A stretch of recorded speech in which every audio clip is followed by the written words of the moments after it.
Rachel wants a new curtain rod in here instead of these 3 individual ones, and she wants the curtain to be able to slide around the corners. With the ring going around the rod, I can only support that rod on either end for the rings to be able to slide. So I had the idea of having some gap in the ring and a support that comes from the side so I could support that curtain rod around the curve, but keeping that gap aligned with the support would be very tricky.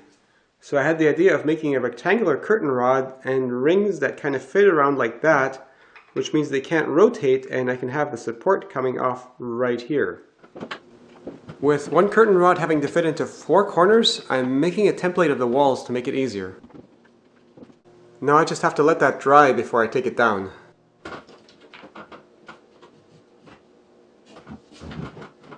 These angles aren't all 45 degrees, nor are they the same. But with each angle different, I decided to just miter the ends at 22.5 degrees. With these 2 pieces flat against each other, it comes out a bit like this, so I need to sand this part here a bit. Now I need to clamp these ends together like that, applying pressure ideally towards the middle. So I made these 2 little clamping blocks that attach with little clamps.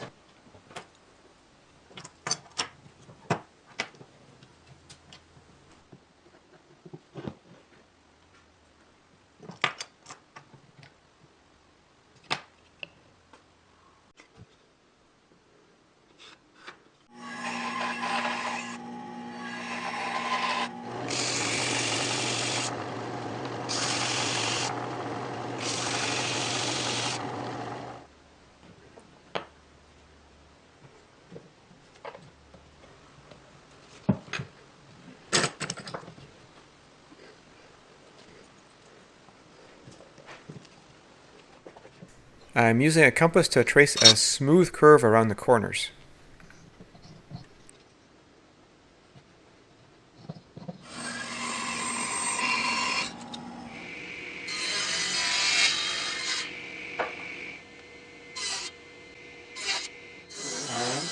I'm making some splines to fit into the slot I cut with a table saw, and these have the same curvature as the saw blade to fit those slots exactly.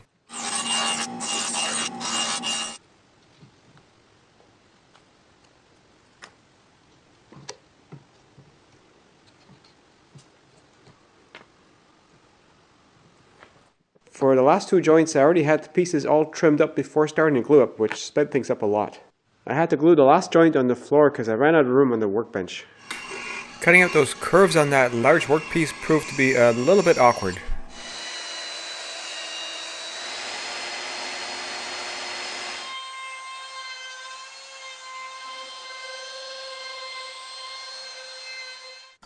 I made the curtain rings out of 4-inch long nails, and I made a whole bunch of wooden jigs to make sure I'd put the bends at exactly the right place on all of them.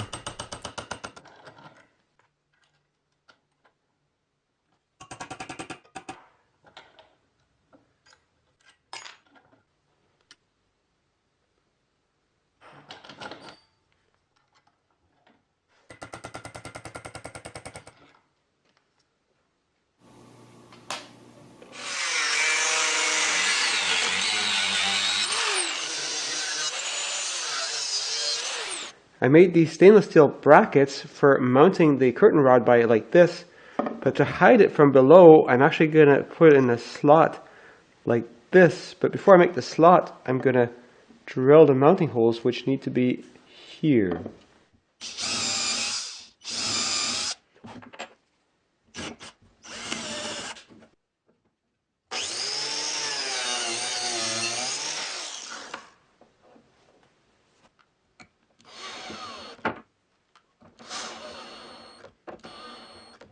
I got my metal mounting strips screwed to the top of the window trim, and with the 4 pieces it was enough to hold the curtain rod, but the ends sagged a little bit, so I made these extra mounting brackets, and those only hold it by the bottom corner so that the rings actually can slide past it. And with the curtain rod done, it was Rachel's turn to make the curtains.